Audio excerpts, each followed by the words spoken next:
Lift ও গ্রিলের দরজার মাঝখানে দাঁড়ান তিনজন। আচমকাই লিফট উপরে উঠে যায় এবং দরজায় আটকে যান অরূপ বন্দ্যোপাধ্যায়। সিসিটিভি ফুটেজে যে ছবি উঠে এসেছে সেই ছবি আপনাদের সামনে এই মুহূর্তে তুলে ধরছি। সিসিটিভি ফুটেজে রাত 1:58 ছবি আপনারা দেখতে পাচ্ছেন। কি মর্মান্তিকভাবে মৃত্যু হয় অরূপ বন্দ্যোপাধ্যায়। দরজার চাপে ও ঘষতে ঘষতে উপরে উঠে যান অরূপ বন্দ্যোপাধ্যায়। বেসমেন্টের গর্তে অন্যদিকে পড়ে যান অরূপ বন্দ্যোপাধ্যায় স্ত্রী ও তার ছেলে। প্রায় 45 মিনিট আটকে থাকার পর ক্ষতবিক্ষত অরূপ বন্দ্যোপাধ্যায়কে উদ্ধার করা হয় অরূপ বন্দ্যোপাধ্যায় স্ত্রী ও তার ছেলেকেও।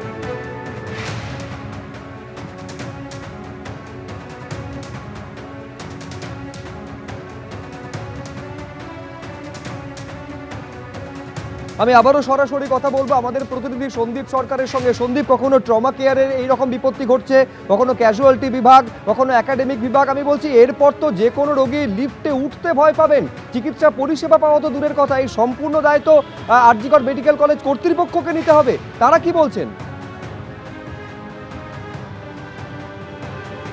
দেখো, আজকের এই ঘটনা সম্পর্কে আর.জি. কর মেডিকেল কলেজ হাসপাতাল কর্তৃপক্ষ তারা বলছেন তারা বিষয়টি সম্পর্কে খোঁজখবর নেবেন আরও বিস্তারিত। কিন্তু ঘটনা যেটা ঘটেছে তাতে আজকেও ক্যাজুয়ালিটি ব্লক মানে হচ্ছে সেখানে একাধিক গুরুত্বপূর্ণ বিভাগ রয়েছে। সেই একাধিক গুরুত্বপূর্ণ বিভাগ থাকা একটি বাড়ি, সেখানে লিফটে আটকে পড়ে গেলেন 7 জন এবং তাদেরকে আলাদা করে দরজা খুলে বের করতে হলো। তা কিন্তু মোটেও আর.জি. কর হাসপাতালের পক্ষে সেটা তার সুনামের পক্ষে সেটা অত্যন্ত একটা খারাপ বার্তা দেয়। স্বাভাবিকভাবেই আর.জি. কর মেডিকেল কলেজ হাসপাতালে গত কয়েকদিন আগে যে ঘটনা ঘটে গেল, প্রাণহানির মতো ঘটনা ঘটল এই লিফটে, তারপরেও যে এই লিফটের রক্ষণাবেক্ষণ নিয়ে বাড়তি কোনো পদক্ষেপ দেখা যায়নি। আর.জি. কর মেডিকেল কলেজ হাসপাতালের যে সংস্থা এই লিফটের রক্ষণাবেক্ষণের দায়িত্বপ্রাপ্ত তাদের তরফে তা কিন্তু আরও একবার দিনের আলোর মতো স্পষ্ট, এমনই মনে করছেন চিকিৎসক মহলের একাংশ। আর.জি. কর মেডিকেল কলেজ হাসপাতালের একাডেমিক বিল্ডিংয়ে কাল রাতে যে ঘটনাটি ঘটেছে, সেই একাডেমিক বিল্ডিং সেখানে রাতে সেখানে ওই বাড়িতে যেহেতু বিভিন্ন বিভাগ রয়েছে, সেখানে পঠন মূলত হয়। আর বিভিন্ন পরীক্ষা নিরীক্ষার জন্য মাইক্রোবায়োলজি বিভাগ রয়েছে। নানান রক্ত এবং নানান নমুনা নিয়ে রোগীর পরিবারের লোকজন যান। ফলে রাতে ওই বাড়িতে আনাগোনা কম থাকে রোগীর পরিজনদের। সেখানে শুধুমাত্র লিফটম্যান আটকে ছিলেন। কিন্তু আজ ক্যাজুয়ালিটি ব্লকে আরও বড় বিপত্তি হতে পারত, সেই আশঙ্কা কিন্তু উড়িয়ে দেওয়া যায় না আজকের এই ঘটনার পর। ধন্যবাদ সন্দীপ। লিফটে আটকে ভয়ঙ্কর পরিণতি হয়েছিল অরূপ বন্দ্যোপাধ্যায়ের, কিন্তু তারপরে ছবির যে এতটুকু পরিবর্তন হয়নি সেই ছবি আবার আর.জি. করে দেখা গেল। এবার একটি নয়, দুটি লিফট বিভ্রাটের মুখে পড়েছে। ছবিটা একবার দেখুন। দুটি লিফট, এবার জোড়া লিফট বিভ্রাট সেই আর.জি. কর মেডিকেল কলেজ হাসপাতালে। অরূপ বন্দ্যোপাধ্যায়ের মৃত্যুর পরেও হুঁশ কি ফিরল না? এই ছবিটা সেই প্রশ্নকে আরো জোরালোভাবে সামনে এনে দাঁড় করিয়েছে। ফের প্রশ্নের মুখে আর.জি. কর মেডিকেল কলেজে পরিকাঠামো এবং নিরাপত্তা।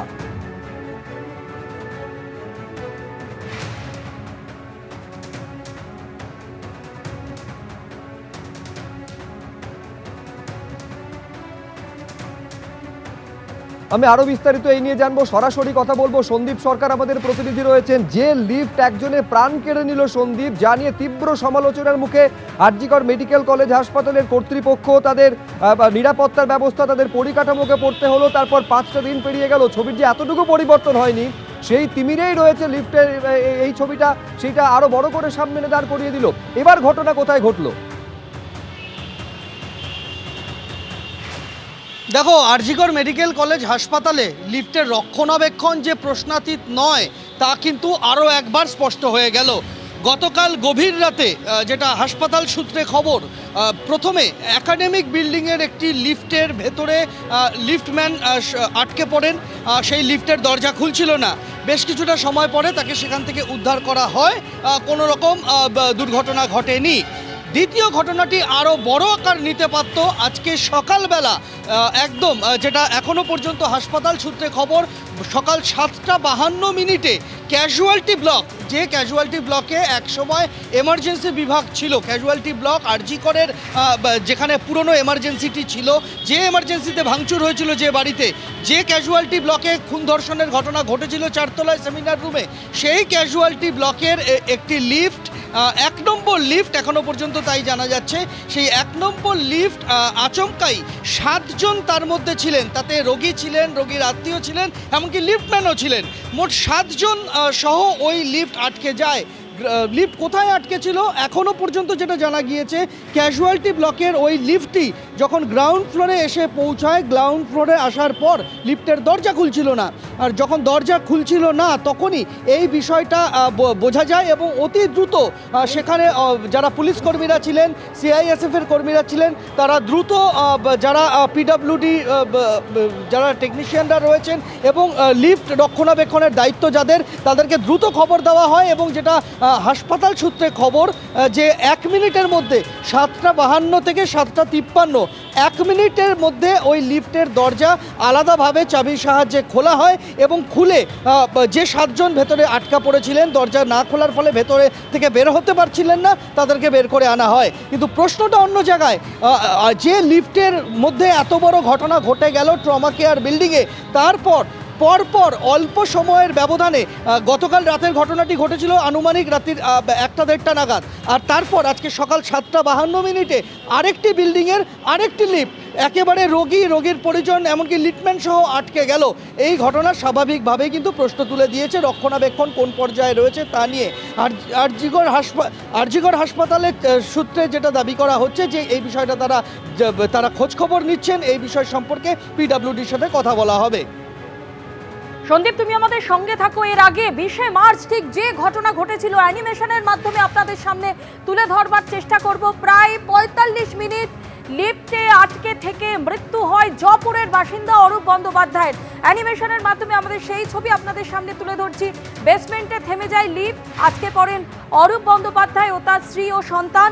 এরপর বেসমেন্টে লিফটের দরজা খুললেও সামনের গ্রিলের গেটে ছিল তালা।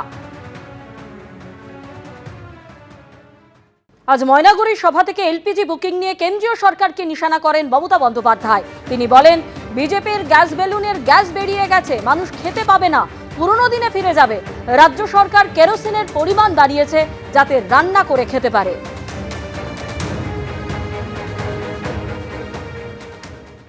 এবার বলছে গ্যাস দুটো যদি আপনি বুক করতে চান 35 দিন লাগবে। গ্যাস বেলুনের গ্যাস বেরিয়ে গেছে, মানুষ খেতে পাবে না, আবার পুরনো দিনে ফিরে যেতে হবে। আমরা কেরোসিনটা বাড়িয়েছি যাতে অ্যাটলিস্ট স্টোভে রান্না করতে পারেন। ইলেকশনের নোটিফিকেশন হবার আগেই সিদ্ধান্ত নিয়েছিলাম। মনে রাখবেন, মানুষ রান্না করতে পারবে না, মানুষ গ্যাস পাবে না, জিনিসের দাম এত আকাশ ছোঁয়া। আজকে ভারতীয় জনতা পার্টি আছে বলেই যুদ্ধকালীন পরিস্থিতিতে এইভাবে গ্যাস অন্যান্য জিনিস পাওয়া যাচ্ছে।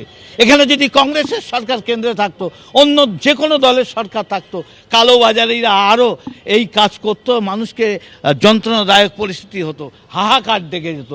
তার জন্য নরেন্দ্র মোদী পার্লামেন্টে বক্তব্য রেখেছেন, করা দাওয়াও দেবেন। আগামী দিন অল্প দিনের মধ্যেই সংশোধনও হয়ে যাবে। অলরেডি ইরানের সঙ্গে কথা বলে আমাদের বেশ কিছু জাহাজও চলে এসেছে। আগামী দিন তারও ব্যবস্থা পাকাপোক্ত করবে। ভারতবর্ষ এমন একটা নিরপেক্ষ ভূমিকা নিচ্ছে যে যুদ্ধের ক্ষেত্রে কি যে কোনো আন্তর্জাতিক সমস্যার ক্ষেত্রে নরেন্দ্র মোদী সমস্যার সমাধানের কেন্দ্রবিন্দু। এবিপি আনন্দ, এগিয়ে থাকে, এগিয়ে রাখে।